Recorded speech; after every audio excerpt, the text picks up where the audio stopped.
All right, good afternoon. A couple great talks prior about brands in VR. As mentioned, my name is Brian Roth with Immersv Inc.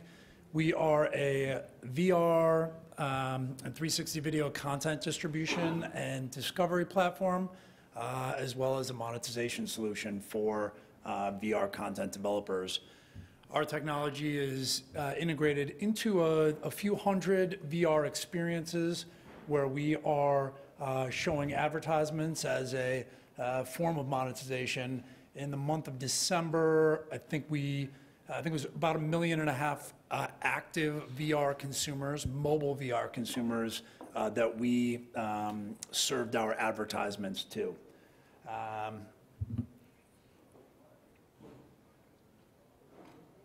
So, a few very basic ways to leverage ad dollars in VR. I mean, Nathan from Seeker, obviously kind of the service model, folks looking at the publishing model as well, and then where Immersv fits in, number 3 would be showing ads. The forecasts are all over the place. IDC in November said 30% of consumer-facing Global 2000 companies will experiment with AR/VR this year. And then in February of this year, Ad Age said only 8% of brands intend to use VR for advertising. In terms of VR for PR, it is very much the reality. A lot of the pockets of experimental budgets that Nathan referred to, are just that, experimental. And really what we're looking at is how to turn that experiment into a viable business model for content developers. How are our brands in VR perceived on purpose here? Just dipping the toe in the water. Greenlight VR, they surveyed consumers. The sentiment were the brands are forward-thinking and modern. You think about how VR enhances travel, entertainment, et cetera. I'm out there every day talking to brands and ad agencies about the power of VR, and a lot of these folks haven't even experienced it yet. So, they put the headset on for the first time. This is someone that is in charge of a multi-million-dollar media budget, and they're just putting a VR headset on for the first time. So, not to be a wet blanket, but it is very, very early in terms of brands getting involved in VR. And why is that? It's because brands are looking for scale. They want to be able to reach a very, very large audience easily. And if there's anything that you guys look at today outside of these slides, they would be, and it was referenced yesterday, it's been referenced a few times at this conference, is Mary Meeker's Internet Trends presentation, specifically slides number 13 and slides number 26. So slide 13 is ad dollars spent compared to time spent on that particular media: print, radio, TV, internet, and mobile. The ad dollars spent by brands advertising in mobile is not, brands are way over-indexed on legacy media, print, TV. Finally, this year, it's forecast that ad dollars spent on digital are going to surpass dollars spent on TV. So as consumer adoption kind of picks up, and it's happening slower than probably everyone in this room wants it to happen in terms of VR. As consumer adoption picks up, the brands are taking a while to catch on. So it might be a little bit until you really have a viable option leveraging ad dollars in VR. That's just the reality of it. But brands are looking for scale. They're looking for a large audience. They're looking for targeting. They want to reach a specific demographic within that audience. Male 18 to 24, lives in this major metropolitan area, et cetera, et cetera. And they also want to measure objectives. You hear about viewability issues, ad blocking, et cetera. Consumers are quite jaded with ads. And slide number 26 in Mary Meeker's presentation talks about the consumer sentiment or presents consumer sentiment for different ad unit types. So one of the most favorable in terms of consumer sentiment was rewarded video ads on mobile. So the whole notion of a value exchange, consumers are willing to give up time or attention in exchange for some type of access or premium experience. That is really something to keep in mind as you think about leveraging ad dollars in VR.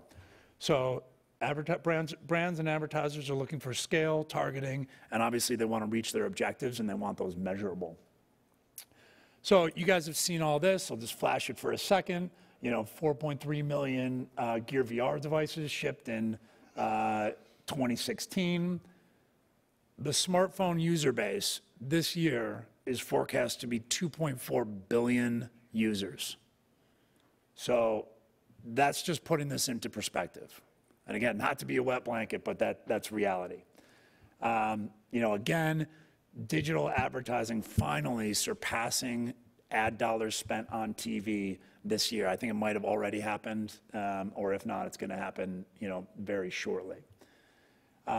So diving into these, kind of three options as I've broken them down.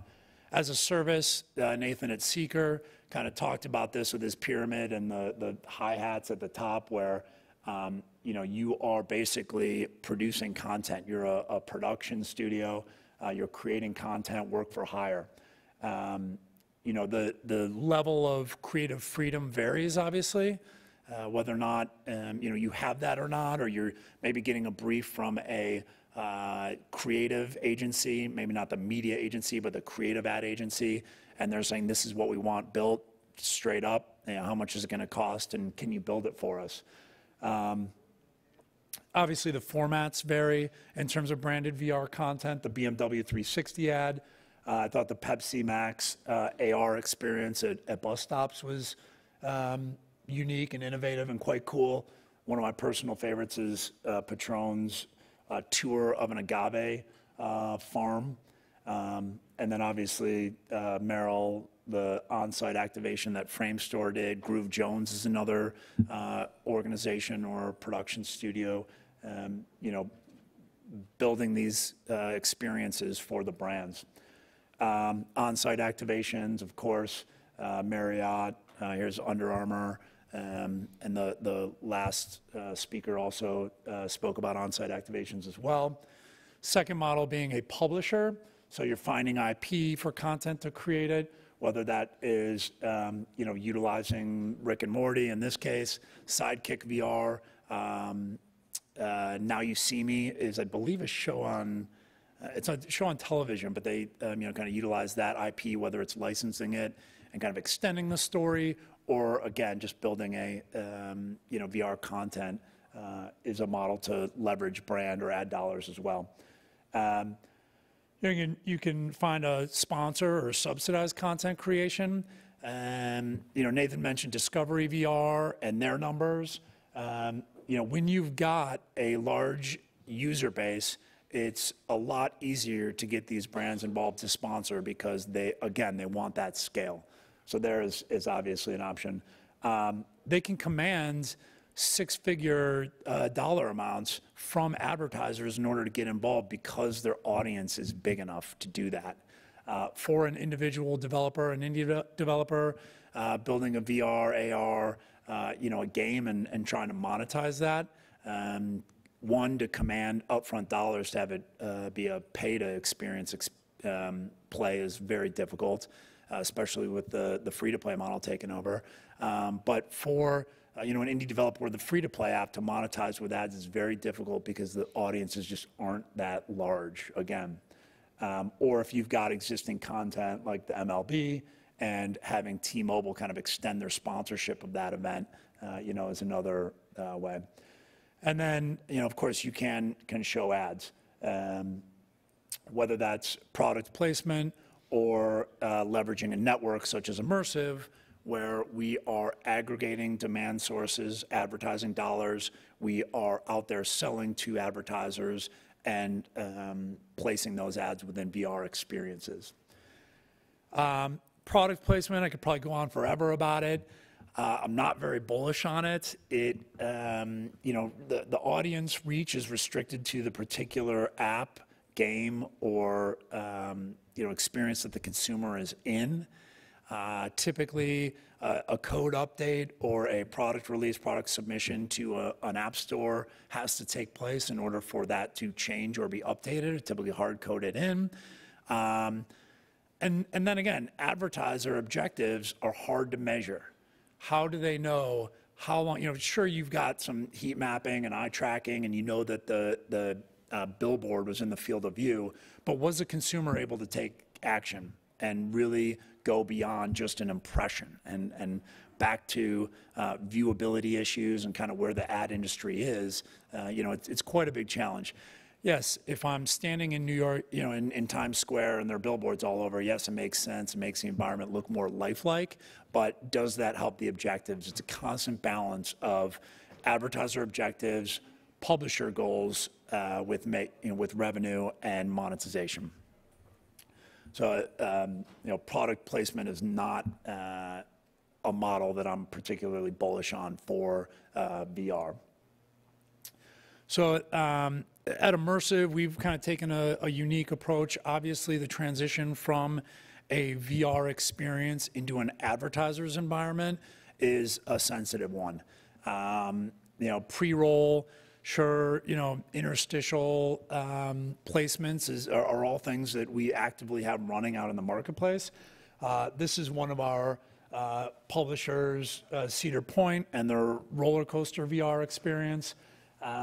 We have really brought on the dynamic video format, or the video format for VR. Flexible integration, so our publishers are integrating in different ways, whether that is a pre-roll type placement, maybe it's opening up content or opening up the ability to download content in exchange for watching an ad. Again, back to Mary Meeker's slide number 26 of rewarded video ad units being very favorable in consumers' point of view. And we have aggregated, as I said, multiple revenue sources via programmatic advertising technology. So we are actively speaking to video ad networks to show ads within VR in a format that makes sense. Here is a campaign that we ran, and just kind of gives you a sense of the experience. So on that previous slide, you see experience more VR. That is completely flexible and up to the publisher how they initiate the ad experience. But here's, I don't know if that's going to play. Should be a video here.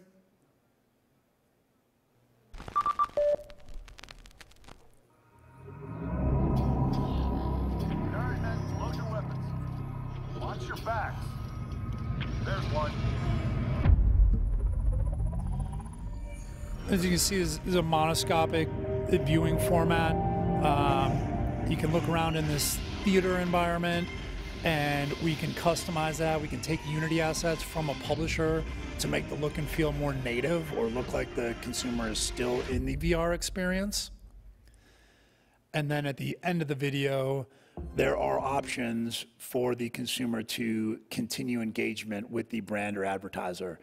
And here, I believe that says discover now, discover later. It's a now or later option where if the consumer wants to engage now, they're able to do that, and we're showing them messages to either remove the phone from the HMD or to flip the phone into portrait mode as opposed to landscape.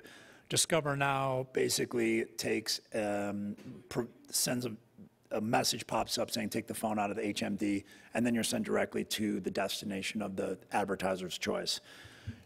Breaking the VR experience, yes, that is not ideal, completely agree, but again, it's back to balancing the objectives. Does the publisher want to make money? Does the advertiser want to accomplish their goals? Yes, and what is that balance? There is some flexibility around that as well. Discover Now, as I mentioned, a push notification will be sent to the phone.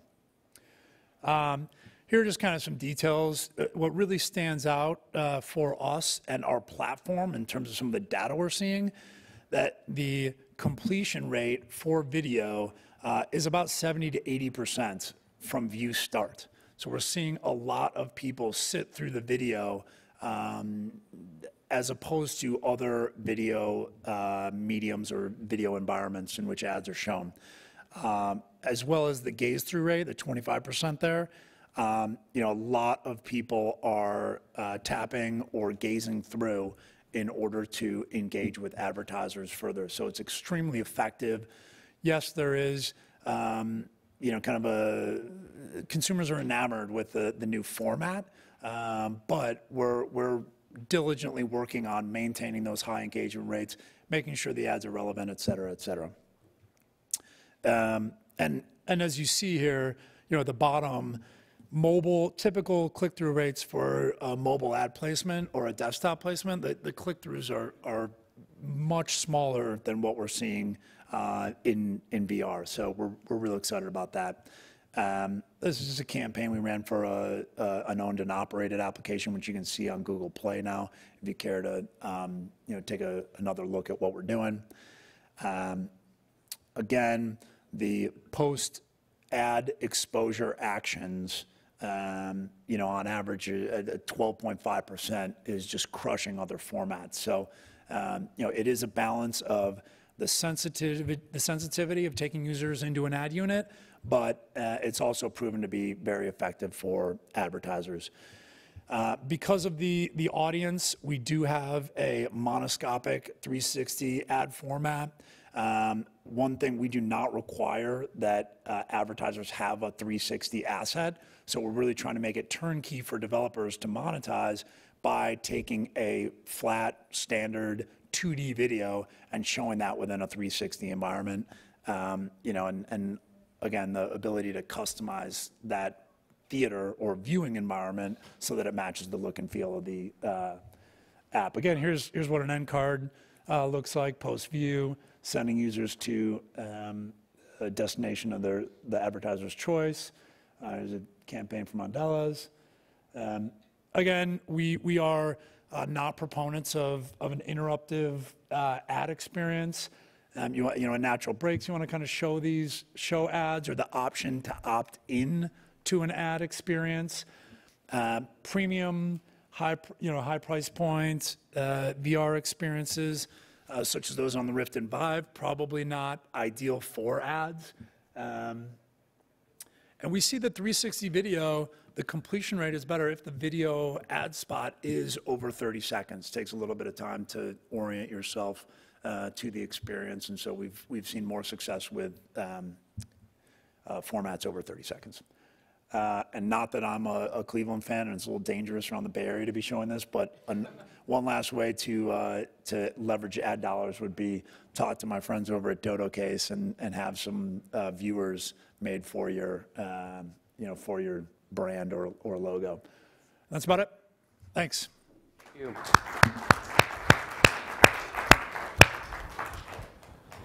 Thank you.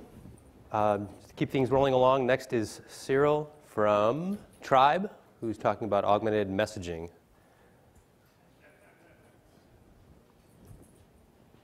I don't know if Cyril's here. Cyril, are you here?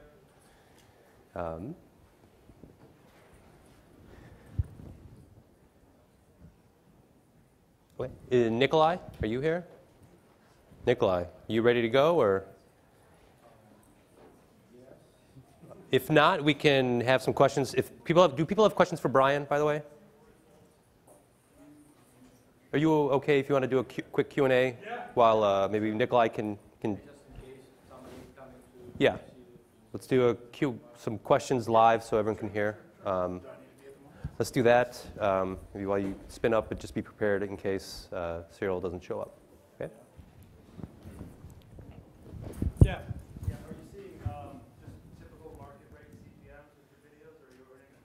Yeah, great question. So, obviously it runs the gamut on mobile. You see anywhere. If you do some research on the internet, you'll see, some of the biggest ad networks, CPMs on average for Android, hovering around $5, maybe lower, maybe a little bit higher.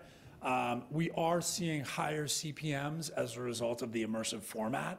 Obviously, we're doing everything we can to command those, and we do see those in a lot of instances. However, You know, the reality is the large budgets, the large media budgets, and kind of checking that VR or AR experimental box is not happening that often. But in terms of CPM, we do see much higher CPMs, $20, $30 even sometimes, because of the effectiveness of the format and the immersive nature of the ad unit. Is that typically like a flat CPM or an eCPM? That's a flat eCPM. So that is not an eCPM with rev shares or payouts to our publishers, et cetera. It varies. Yeah.